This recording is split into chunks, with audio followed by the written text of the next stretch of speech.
Nós estamos vendo aqui a história de Ruth, né? Estudando o livro de Ruth, que tem a história dela e de vários outros personagens que nos tem muito a ver com a gente, né? Com a nossa situação, com o nosso dia a dia. Hoje estamos na 9ª e penúltima aula. O título é A Diferença entre Meninos e Homens. Nós vamos ver algumas situações que nos fazem refletir sobre esse aspecto, né? Primeiro, vamos fazer uma breve recapitulação.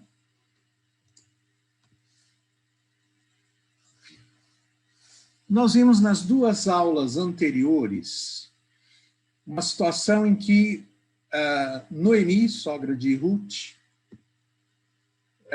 acha que está na hora de resolver o problema. Ela fala assim, deixa, eu vou achar uma solução para o seu problema. Está na hora de você casar, Ruth. Você já está viúva há muito tempo, é jovem ainda, está na hora de você se casar. Eu vou elaborar um plano aqui para você arrumar um partidão aí. Estou de olho num senhor aí chamado Boaz, eu vou te dar instruções aqui. Deu instruções muito precisas do que a Ruth deveria fazer, seguindo os costumes da época, para dizer para o Boaz que ela estava disponível para ser desposada.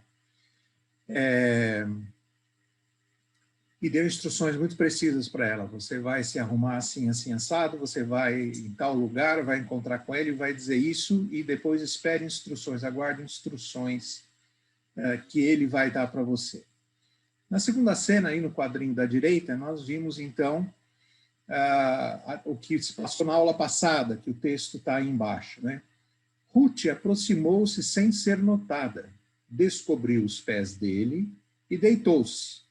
No meio da noite, o homem acordou de repente. Ele se virou e assustou-se ao ver uma mulher deitada aos seus pés. « Quem é você? » perguntou ele. « Sou sua serva Ruth, disse ela. Estenda a sua capa sobre a sua serva, pois o Senhor é resgatador. É uma cena estranha, né? Então, nós vimos a Ruth encontra com Boaz à noite, descobre os pés dele, deita-se aos seus pés, e o Boaz, aí tem um joguinho de 7 erros, né? O Boaz não reconheceu primeiro porque a Ruth, ele estava acostumado a ver a Ruth no campo de cevada, colhendo, né, com roupas de trabalhadora. Estava bem vestida, perfumadinha. E outra coisa, o jogo dos 7 erros, essa lua cheia, essa romântica de lua cheia, não foi nada disso, porque a festa da colheita se dava na lua nova. E o que talvez tenha contribuído para o companheiro Boaz ter estranhado a presença e não reconhecido a Ruth, que ele já havia visto antes, outras vezes, né? Porque a noite estava escura, era uma noite de lua nova. E aqui ele menciona, então, essa questão do resgatador, né? Nós vamos ver um pouco mais de detalhes sobre esse termo, que já foi visto, o Vanderlei já falou sobre isso, nós vamos fazer uma recapitulação também dessa ideia.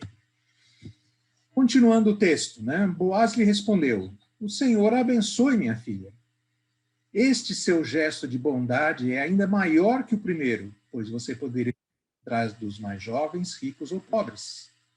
Agora, minha filha, não tenha medo, farei por você tudo o que você me pedir. Meus concidadãos sabem que você é mulher virtuosa.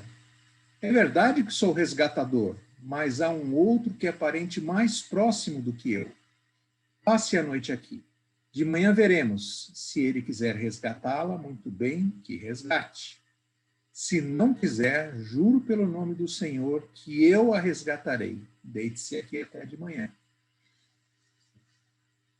O Boaz, ele entendeu a atitude de Ruth, que era uma coisa cultural, entendeu sem dúvida nenhuma, e falou assim, sim, eu sou resgatador, mas não sou o único, inclusive não sou o primeiro da fila. Né? Tem um que é mais próximo do que eu, que tem o direito, antes de mim, de se tornar, de te resgatar. Né? Agora ele está dizendo, se ele, de manhã eu vou resolver isso aí. Se ele quiser te resgatar, muito bem, se não, eu vou resgatar. papel do resgatador, em hebraico disse Goel, eu não entendo nada de hebraico, mas estava nos alfarrábios bíblicos do nosso companheiro Gava, que entende tudo de hebraico. Então, não sei se é assim que fala em Goel, assim mesmo que fala. Ele é chamado de parente redentor, né? Esse resgatador que é pessoa da família, alguém próximo da família, a quem a família podia recorrer em situações muito especiais, né? Quando a linhagem ou os bens estivessem em risco, né? Quais eram os direitos e deveres de um resgatador? Ele poderia comprar de volta a terra da família vendida em tempos de crise, né? A terra é muito ligada à família e à herança e à linhagem, tudo isso ligado na cultura judaica, né? Então, se uma família tivesse, no momento de crise, precisado vender a sua terra, tivesse ficado sem sua propriedade, o resgatador podia comprar de volta essa terra e devolver para os donos originais, né? Resgatar parentes escravizados, às vezes em situações em que o país era invadido, era conquistado, e muitas vezes por situações de pobreza extrema também, as pessoas se vendiam como escravas. Diziam assim, olha, eu não tenho como me alimentar, eu vou ficar trabalhando para você como escravo, porque assim pelo menos eu tenho o que comer. Então, a liberdade desses parentes escravizados podia ser comprada pelo resgatador. E também garantir um herdeiro para o irmão morto, segundo o Wanderley comentou para a gente, a lei do levirato, né? Se um irmão morria sem deixar descendentes, era dever do resgatador, de um outro irmão, casar-se com a viúva para suscitar descendentes a esse irmão que havia morrido sem deixar descendência, né? Tomar conta de parentes em circunstâncias difíceis. Então, tem vários textos aí que narram essas funções, esses vários papéis do resgatador, né? A ideia do resgatador é usada em referência a Deus e Israel, né? A Deus exercendo o papel de resgatador de Israel. Êxodo 6 diz lá, vos resgatarei com braço estendido, com grandes manifestações de julgamento. Tomar-vos-ei por povo e serei vosso Deus. Jó, né, o grande Jó, ele se referiu, né, a Deus como meu Redentor. Eu sei que o meu Redentor vive, por fim se levantará sobre a terra. Salmo 19, que era a canção que estava tocando quando a aula começou, as palavras dos meus lábios e o meditar do meu coração sejam agradáveis na tua presença, Senhor, rocha minha e redentor meu. Foi isso que estava sendo cantado quando nós começamos a aula. E também a ideia do resgatador, ela servia para anunciar a vinda de um Messias, né? Isaías 59, 20 diz, virá o resgatador a Sião, e aos de Jacó que se converterem, diz o Senhor. No Novo Testamento também, o papel do resgatador, esse termo, essa ideia é usada aplicando-se a Jesus, né? Conforme foi pronunciado lá no texto de Isaías que nós lemos agora. Gálatas tem várias menções dizendo assim o fez para resgatar a nós que estávamos sob a lei, a fim de nos adotar como seus filhos. Gálatas menciona essa questão de resgatar sob a lei, sob a maldição da lei. Efésios 1:14 diz, o Espírito é a garantia da nossa herança, até o dia em que Deus nos resgatará como sua propriedade para o louvor da sua glória. Efésios, outras vezes, vai mencionar também essa de resgate para a sua propriedade. E assim a gente entende um pouco mais, ou pelo menos a gente relembra um pouquinho o papel de Jesus como resgatador das nossas almas. Então, continuando com o texto de hoje, né? Num local semelhante a esse aí, né? Eu peguei essa foto da internet como sendo da cidade de Belém. Na verdade, não tem como afirmar, porque às vezes o pessoal embaralha um pouco as coisas na internet. Mas seria um lugar semelhante a esse, junto ao portão da cidade, né? Tinha a cidade murada, tinha o portão de entrada. Havia uma grande praça, que era um lugar onde as pessoas se reuniam, os negócios eram celebrados ali. O cartório de registro de imóveis ficava aí nessa praça, né? O tabelião de notas também ficava aí na praça, né? Conforme a gente conhece hoje. E vamos ver o que acontece nessa praça aqui, né? Isso acontece quando? Na manhã seguinte, depois que a Ruth apareceu lá para o Boaz e falou, estende a tua capa sobre mim, porque você é resgatador. Então ele fala, amanhã cedo eu vou resolver essa situação. Então, na manhã seguinte, no dia seguinte, aquela cena, o Boaz foi aí para esta praça. E o texto diz o seguinte, entre mentes, Boaz subiu à praça que ficava ao lado do portão da cidade e sentou-se ali. Coincidentemente, passava por ali o resgatador, aquele parente mais próximo que ele havia mencionado a Ruth. Então Boaz o chamou. Olá, meu amigo. Chega aqui e assenta-te ao meu lado por um pouco. Vem tomar um cafezinho comigo. O homem se aproximou e sentou-se. Boaz reuniu 10 homens na cidade e também os convidou. Sentai-vos aqui conosco. Garçom, traz mais 10 cafezinhos. E eles se sentaram. O que Boaz estava fazendo? Ele reuniu naquela praça o parente mais próximo e a assembleia, que eram as pessoas envolvidas, necessárias, para que uma negociação fosse ratificada. Aqueles anciãos que ele chamou para sentar-se, era como se fosse assim, a associação comercial do bairro de Belém. Então, ali estava todo mundo reunido com essa... Tinham essa função, tinham essa autoridade para fazer essas coisas, para testemunhar transações comerciais, transações mercantis ali. E essa praça, né, era uma área ampla o suficiente onde os negócios eram celebrados ali. Era assim o costume da época. O que Boaz estava querendo fazer era fazer a coisa certa do jeito certo. A forma correta foi aquela que ele apresentou a Ruth na noite anterior. Há uma pessoa que é um resgatador mais próximo, ele tem a primeira opção, se ele quiser, ele vai te resgatar e aí está resolvido o seu problema. Se ele não quiser, aí eu vou te resgatar.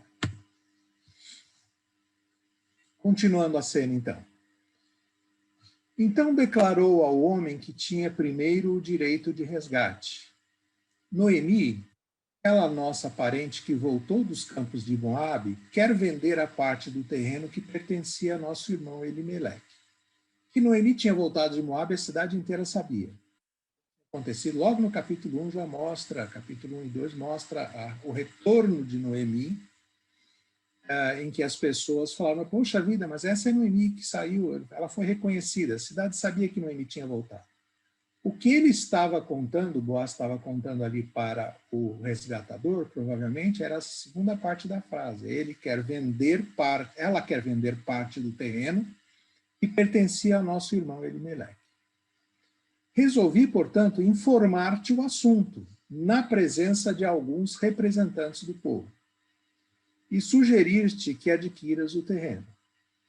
Se desejares resgatar essa propriedade, resgata-a.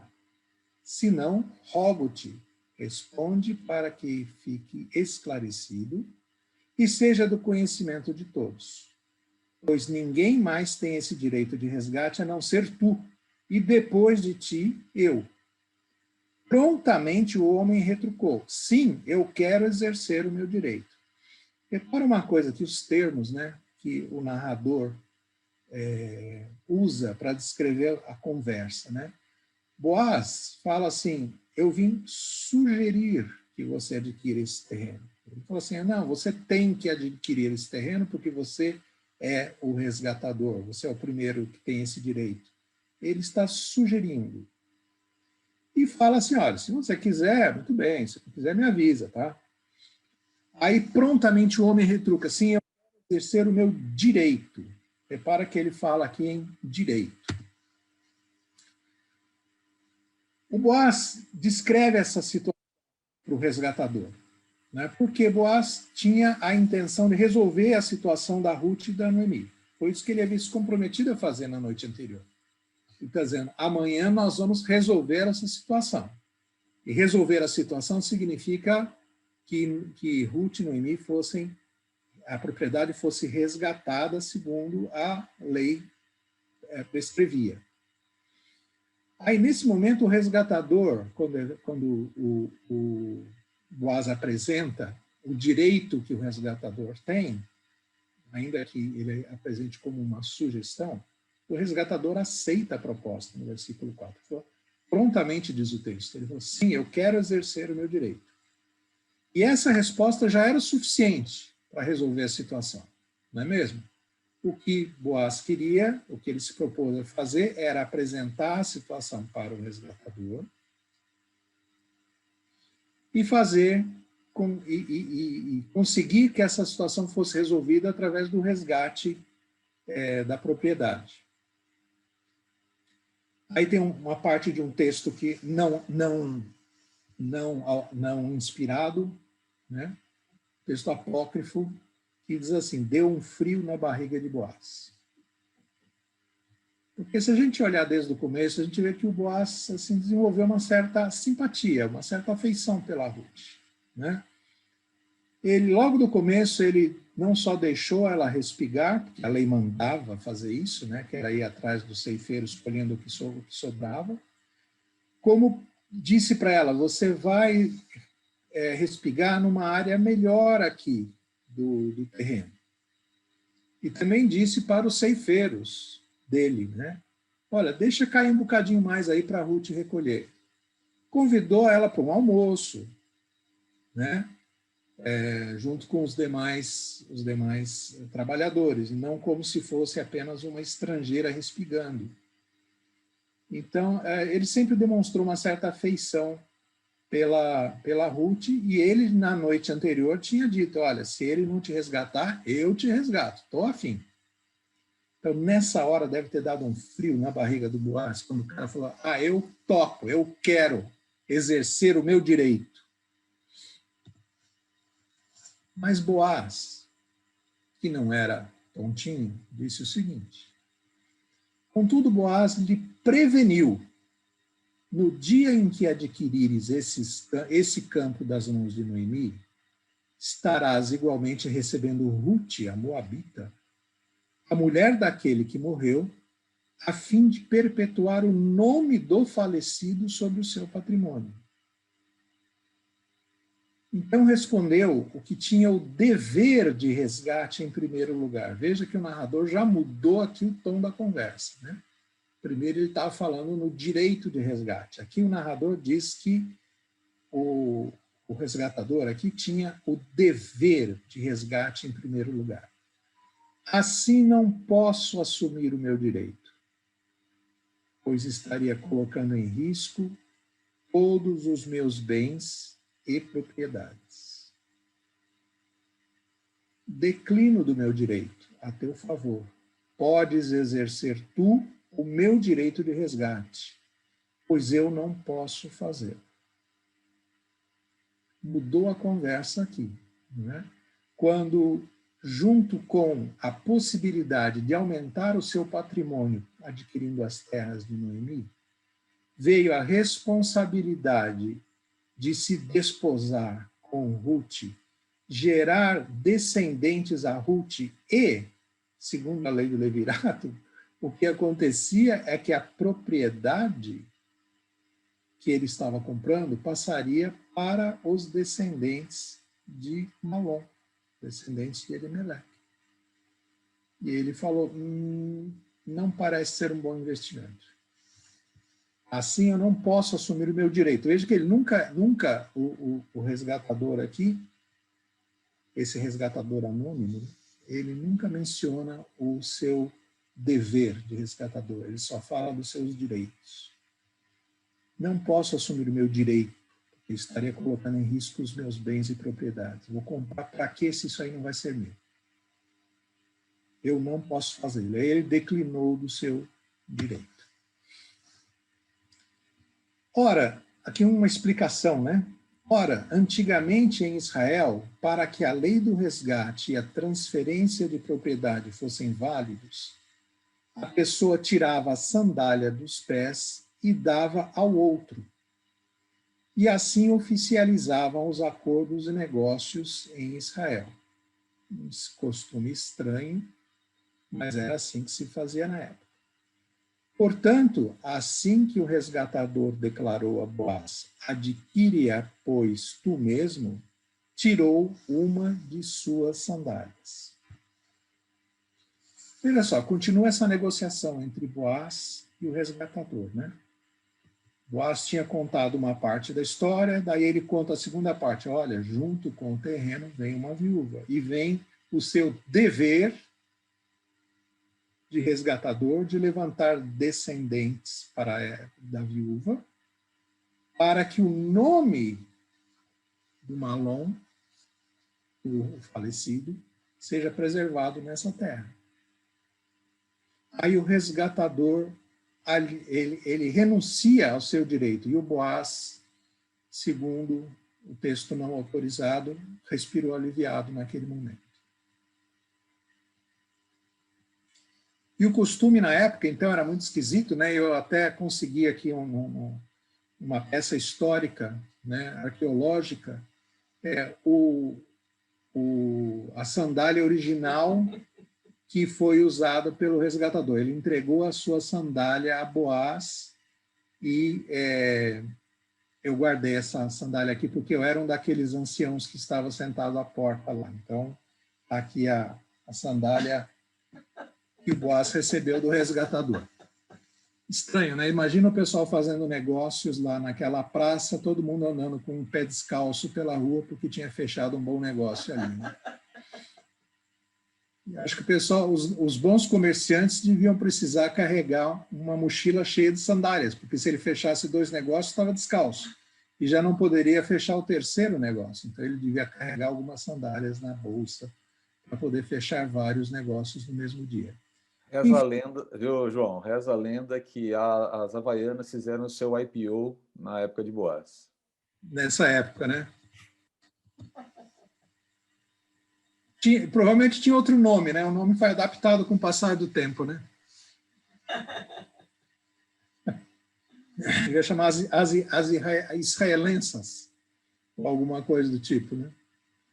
Mas, enfim, o Boaz, nesse momento, ele respira aliviado. Porque ele falou, poxa vida, fiz a coisa do jeito certo, dei a ele o direito de exercer, dei a ele a prioridade para exercer o seu direito, que era, de fato, o direito dele mesmo, e agora ele abriu mão desse direito e eu posso exercer o meu direito. Aí o Boaz, então, faz uma declaração diante daqueles líderes, que é como se fosse a transferência da escritura daquela negociação, né? Está registrando em cartório aquela negociação.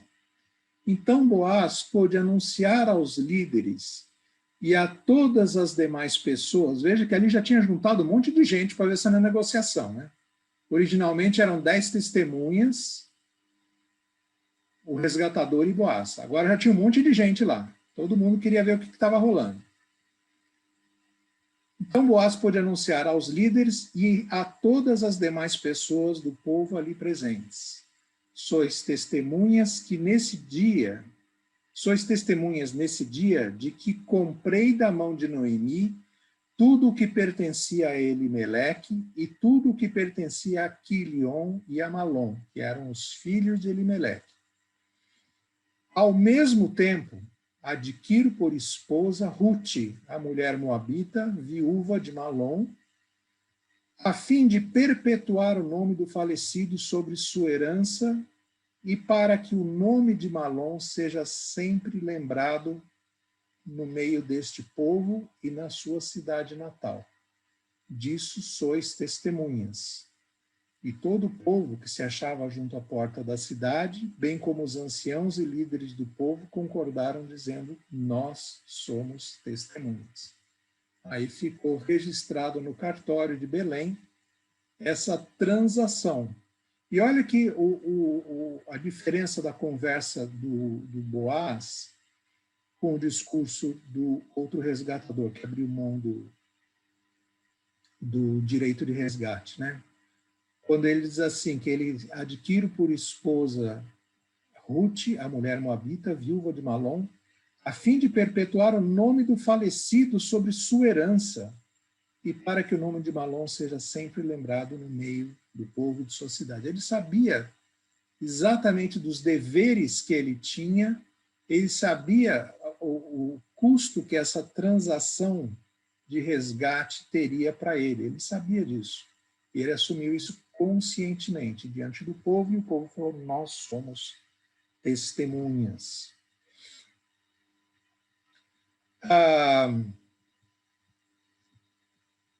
Isso era equivalente, então, a você transferir a escritura de propriedade do terreno, porque aquelas testemunhas disseram: sim, nós somos testemunhas, e depois todo o povo que estava ao redor ali, todo mundo também disse: nós somos testemunhas. Aí a conversa muda bastante. Continuando o versículo 11, aquele mesmo grupo de pessoas, o povo que havia dito testemunhas, diz o seguinte: que Yahvé torne essa mulher que entra agora em tua casa semelhante a Raquel e a Lia, que juntas formaram as tribos de Israel. Sê tu, portanto, poderoso em Efrata e ganhe prestígio em Belém. E com os filhos que o Senhor te conceder dessa jovem, seja a tua família como a de Pérez, que Tamar deu a Judá. Aqui tem um pequeno spoilerzinho, mas o Gava vai me perdoar, mas a semana que vem ele vai falar um pouco mais sobre a descendência de Pérez. Boaz, ele aceitou a responsabilidade completa de ser o resgatador. E o povo declara essa bênção linda sobre Ruth, sobre Boaz, sobre o seu casamento e sobre os seus descendentes. Deixa eu voltar ali e ler de novo. Que Yahvé torne essa mulher que entra agora em sua casa semelhante a Raquel e Lia, que juntas formaram as tribos de Israel. Sê tu, portanto, poderoso em Efrata e ganhe prestígio em Belém. E com os filhos que o Senhor te conceder dessa jovem, seja a tua família como a de Pérez, que Tamar deu a Judá. Olha que bênção linda que eles dão para Ruth e Boaz, para o casamento deles e para os seus descendentes. O Boaz aqui ele está demonstrando aquele amor leal, né, que é um termo que aparece tantas vezes no livro de Ruth. Esse conceito é bastante explorado no livro de Ruth, do amor leal. Ele assume o papel de resgatador e assim ele demonstra esse amor leal. Agora, a Assembleia não tinha mais nem ideia da extensão da bênção que eles estavam perpetrando, estavam dando a Ruth e a Boaz naquele momento. Eles não tinham ideia da extensão disso. E aí também, um pouquinho de spoiler, próxima aula, não perca. Vamos comparar, então, a atitude de Boaz e a atitude daquele resgatador anônimo, né? Aqui a gente vai ver, então, a diferença entre meninos e homens. Né? Boaz, ele agiu conforme a lei determinava. Ele era um dos resgatadores, ele tinha esse direito, mas ele tinha que primeiro oferecer esse direito. Ele ficou sabendo da venda do terreno, né, da Noemi. O outro aparentemente não sabia, mas ele sabia que ele precisava informar primeiro aquela pessoa sobre o direito que ele tinha. Ele agiu conforme a lei. Ele cumpriu o que ele havia prometido a Ruth lá na eira. Amanhã cedo eu vou resolver esse problema. Foi o que ele fez. Ele tomou todas as providências legais para resolver o problema de Ruth e Noemi. Foi lá na praça, foi lá no tabelião de registro de imóveis, chamou lá os 10 anciãos para testemunhar aquela transação, e ele assumiu a responsabilidade completa de tudo que estava envolvido nesse resgate dessa propriedade, que envolvia resgatar Ruth e Noemi também. O custo da transação da manutenção de Ruth e Noemi estava embutido nisso. Ele sabia que a propriedade adquirida seria da família de Elimeleque, ele sabia disso. Ele não estava comprando assim, vou aumentar as minhas propriedades, vou aumentar o meu patrimônio. Ele sabia que aquela despesa que ele estava tendo para adquirir aquele terreno seria para que o nome de Elimeleque e de Malom fosse perpetuado. Ele foi um homem íntegro, foi um homem honrado, e ele agiu como homem, né? Não como menino. E ele continuou mostrando essa integridade que ele mostrou desde o começo, quando ele conheceu Ruth, e ele agiu, né, sempre permitindo que Ruth colhesse, dando alimento adicional para Ruth, pelo menos em 2 ocasiões a gente vê isso, ele dando alimentos adicionais para Ruth levar para Noemi. Desde o início ele agiu com integridade, né? E ele demonstrou esse amor leal, né? Ele demonstrou o reino de Deus no reino dos homens. Foi uma demonstração prática e evidente da ação de Deus no coração dele, que ele transforma numa ação que as pessoas podiam ver. E o resgatador anônimo, hein? Qual foi a atitude dele? Ele agiu conforme a lei determinava, também. Ele falou, legal, sim, sou o resgatador, quero exercer o meu direito. Era o seu direito resgatar a propriedade. Mas era o dever dele também desposar Ruth e gerar descendência para que o nome dos descendentes de Elimeleque e Malom fosse perpetuado. Diante das condições legais que lhe foram apresentadas, né, conforme aquele comentário, né, que o Boaz fez, né? Olha, cabe-me a mim preveni-lo que, ao comprar a propriedade, você vai ter que desposar a Ruth também. Ele exerceu o seu direito de renunciar a esse privilégio. Ele tinha o direito de ser o resgatador porque ele era o parente mais próximo. A gente estava discutindo aqui, ou ele era mais velho, ou ele era um parente em primeiro grau e Boaz talvez fosse em segundo grau. Eu não sei exatamente, não sei se em algum lugar está registrado porque esse outro parente tinha o privilégio de ser o primeiro resgatador. Mas, enfim, ele também tinha, nessa posição, o direito de renunciar ao papel de resgatador. E o texto bíblico nem elogia nem critica esse cara pela atitude dele. Ele não foi nem elogiado nem criticado, porque ele tinha o direito de exercer e tinha o direito de recusar. Ele exerceu esses direitos, ele estava legalmente coberto. Ele pesou os prós e contras, mas, diferente de Boaz, ele achou que a preservação dos seus próprios bens era mais importante do que exercer amor leal e resgatar Ruth e Noemi. Os interesses pessoais dele soaram mais importantes para ele. Ele falou assim, não é um bom negócio para mim. Não estou interessado em adquirir uma propriedade que não vai, no fim das contas, ser minha. Aí, nesse caso, ele estava agindo como um menino, né? Egoísta, pensando somente nos seus bens, na sua propriedade, na sua posição. E assim, lembra que o máximo que a gente ouviu falar dessa pessoa foi quando Boaz, nessa versão que a gente usou, do King James, ele é chamado de meu amigo por Boaz. Tem versões que dizem simplesmente fulano. Senta-te aqui, fulano. E aqui, nessa versão King James, fala, o Boaz chama ele de meu amigo, mas é só o que a gente sabe sobre ele. Ele permaneceu anônimo, ele perdeu a bênção, ó spoiler, e ele desapareceu na história. Ele ficou totalmente esquecido. E Boaz, com sua atitude, teve o seu nome preservado, registrado na história. Deu para perceber a diferença da atitude entre essas duas pessoas?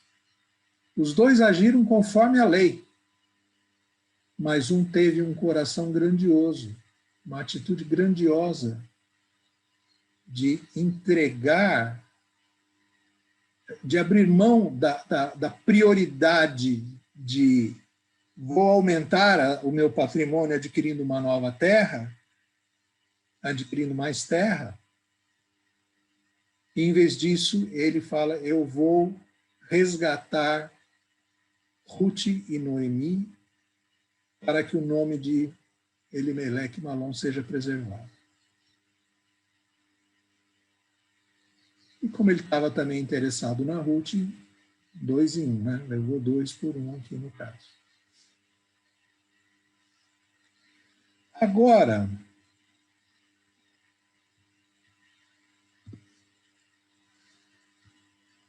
vou sugerir que a gente se divida em grupos. Deixa eu copiar esse texto aqui que eu vou precisar colocar no chat. Aqui. Sugiro que a gente se divida por 10 minutos em grupo. O Gava vai pilotar a divisão da sala aí. E discutamos essas duas questões aqui. Você concorda que o que diferencia os meninos dos homens é a grandeza do seu caráter, integridade e honradez? Mesmo nos dias atuais, onde tudo é relativo? Essas características, caráter, integridade e honradez, são valorizadas hoje em dia? Como será que a sociedade, os seus amigos, seus colegas de trabalho, a opinião pública de forma geral, enxergaria uma atitude como essa? E a segunda pergunta, que paralelos há entre a atitude de Boaz como resgatador de Ruth com a de Jesus em relação a nós?